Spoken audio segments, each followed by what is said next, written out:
What's up, guys? I know this isn't. I normally don't do videos this late, but now that I have a lamp out here, I can start doing from time to time videos. So today's video, I am gonna be reviewing Reign of Fire.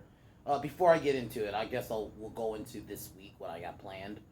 Tomorrow, I'm gonna do a rant on what's going on in the situation with Warner Brothers. Also, bands I love on. I think we'll do Def Leppard tomorrow, and then Thursday a fixing of some kind, and um, probably another bands I love, which will be on Twisted Sister, and then Friday I think I got something. So, but yeah, sorry I haven't done videos the past few days, but here we are. I am here to review. This is a movie I was gonna review last week, but something happened. We're gonna review Reign of Fire. This is a movie that came out in 2002. I actually remember seeing this in the theater, and this is probably, in my opinion, my favorite Dragon movie. Like, this just movie is awesome. Christian Bale and Matthew McConaughey killed it in this movie, and very post-apocalyptic. Basically, the basis of the story. Christian Bale's character Quinn, as a kid, discovers the dragon's lair, and basically the dragon emerges. They start taking over and like destroying shit, and basically everyone has to come together and basically kill all life. And they basically, Quinn and his friend Creedy, played by Gerard Butler, have like a little community of survivors, and but then and then basically, yeah, they kill dragons. So essentially that's the basis of the film. But it's an awesome film. It's actually really well acted. This is, I don't know how long after, because this was pre-Nolan trilogy, but this was after American Psycho. So yeah, and then it's a few years for Gerard Butler before 300. So, but yeah, before we get started with the video review,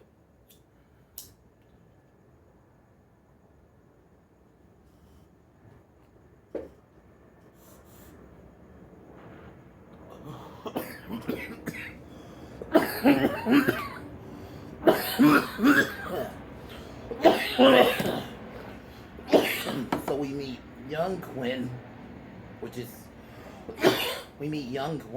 which is Christian Bale's character as a kid. This is like I don't know the exact time of year, like start of the 21st century, where he goes to a construction site. Who one of the construction workers is his mother, and they end up penetrating a cave and finding basically a dragon lair. I'll admit, this opening was really cool. Like, the way the dragon revealed itself, started blowing things up, and the Quinn and his mother almost escape out, but then the dragon ends up killing her and basically crushing his mother.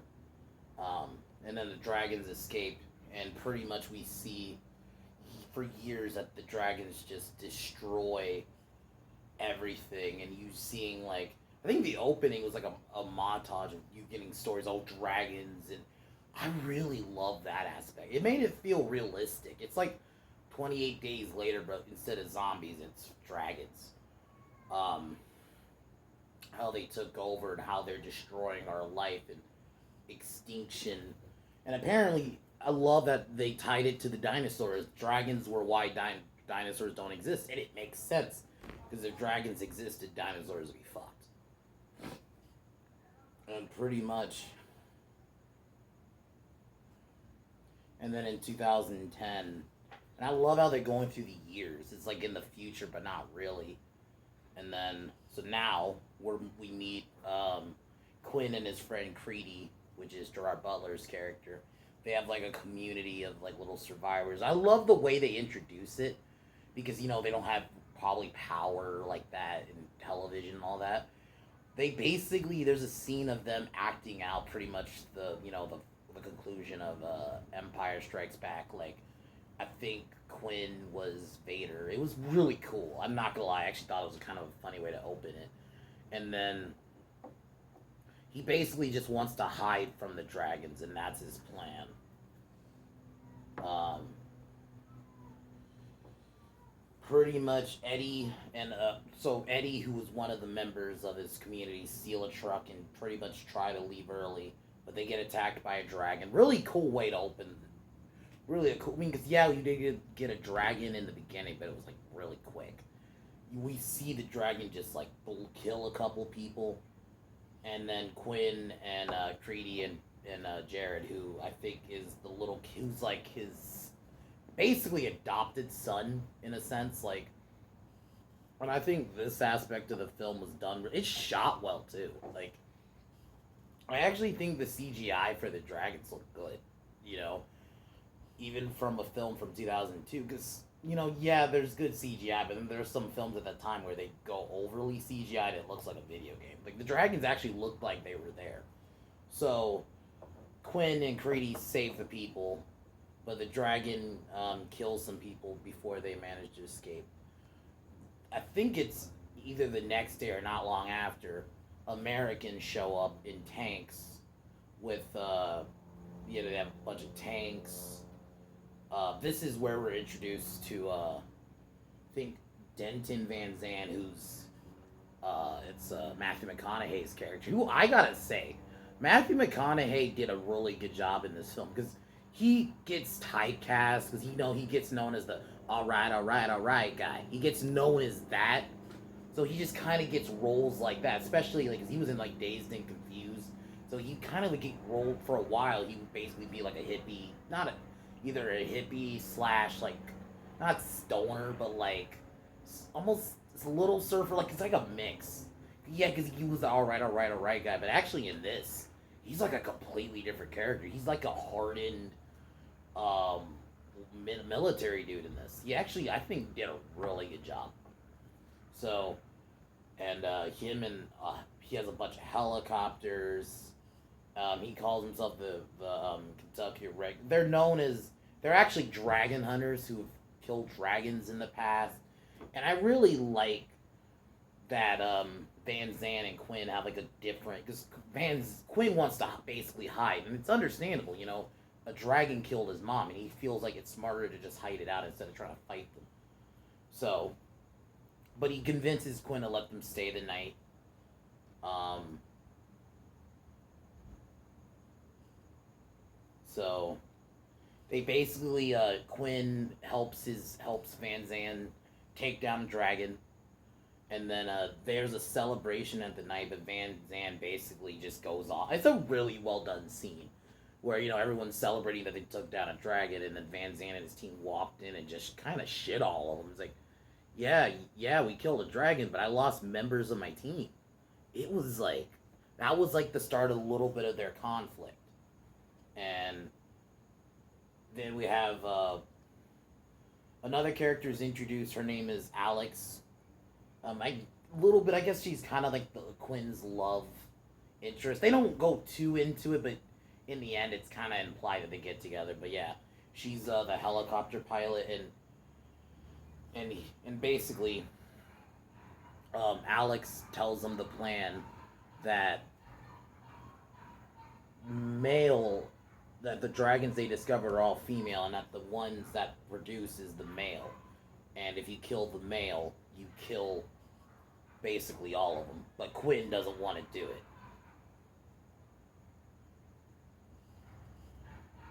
And he just doesn't want to risk his community. So Van Zandt basically just recruits people from the community. And also there's a quick scene where I think Quinn either sees like his boy Jared wants to go, so he basically starts a fight. So Quinn and Van Zandt have a bit of a fight, it was like a scrap, because they just because Van Zandt feels like you gotta be a man and not be scared, while Quinn doesn't want to fight the dragons. So basically they fight. Everyone departs. Their caravan gets attacked by a dragon, and I'll admit this scene is very well done, where the dragon just like kills pretty much everybody, but I think his name Van Zan. I can't believe I forgot his name for a second. But yeah, really well done scene, and especially Van Zan's reaction to like just a bunch. Everyone's just dead, like they're all just dead, and and then um, so Van Zan and Jensen, they're like the only two not killed. So then I think another dragon, or it's the same dragon. I think it might be the same one. The dragon goes to the castle and starts blowing the build. Basically, it starts attacking and killing many of the inhabitants. It's PG-13, so you're not seeing like a lot of on-screen deaths because the dragon's just using its fire. So basically, everyone's just getting burned. But it was such a very well done scene, and you had Quinn and Creedy trying to save everybody, and then Creedy kind of goes for a sacrifice death. And basically Quinn gets everyone to a bunker, but Greedy wants to look for more people, and then Creedy ends up getting killed. And then Van Zan and Alex return. They free everyone. Quinn agrees to go with Van Zan and Alex to basically look for the male dragon, which is in London.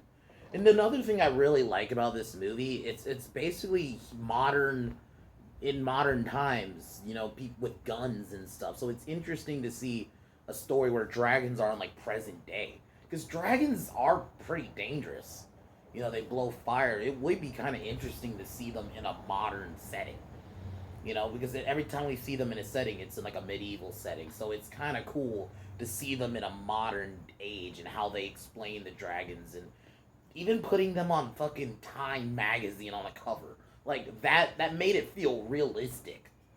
Like, and I think they did a good job of the post apocalyptic. And the reason Quinn didn't want to go is because the male dragon, is what killed his mother. And it's such a build up. It's not, you know, this could have easily just been like a B movie where it's just dragons fucking shit up, which that's fine. And we did definitely get a lot of that in this movie.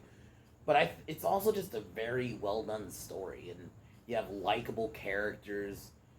I love the post apocalyptic setting. It's just a very well done movie. So they, uh, so Van Zan ends up in the group end up going, and then basically Van Zan distracts himself while Quinn and Alex gather explosives. Really well done death scene. And then they confront the male. They lure him, and then basically they kill it by blowing it up with explosives. And then basically the next day, there's been no dragon sighting for a while. And then basically the film ends pretty much. Very awesome film. It's just fun. It's paced well. It's not boring. Like, there's no part where I'm like, I'm bored. Like, it actually goes pretty quick. It's only an hour and 53 minutes. So less than 2 hours, but a lot kind of happens in less than 2 hours. You have Quinn's little storyline, and Alex, you know, she's like the love interest, but I think she's well done. Creedy is basically Quinn's best friend, and just him dying and everyone's reaction.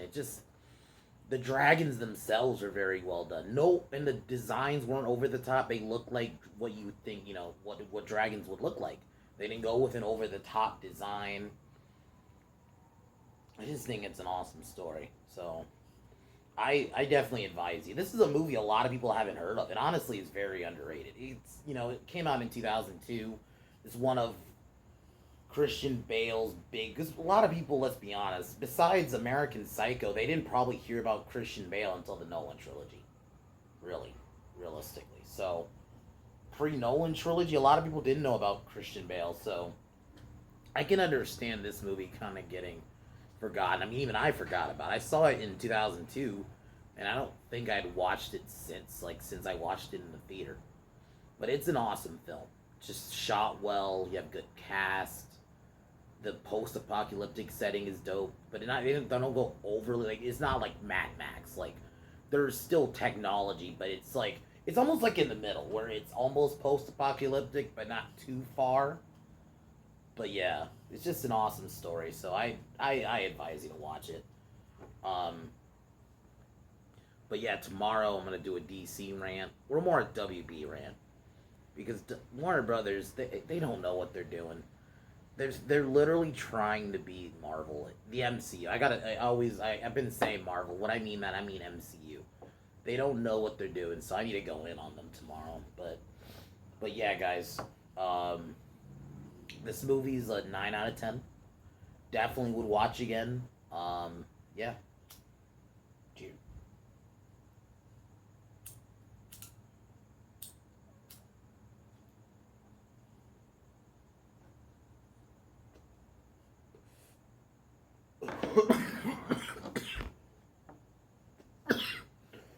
But other than that, as usual, fuck Warner Brothers,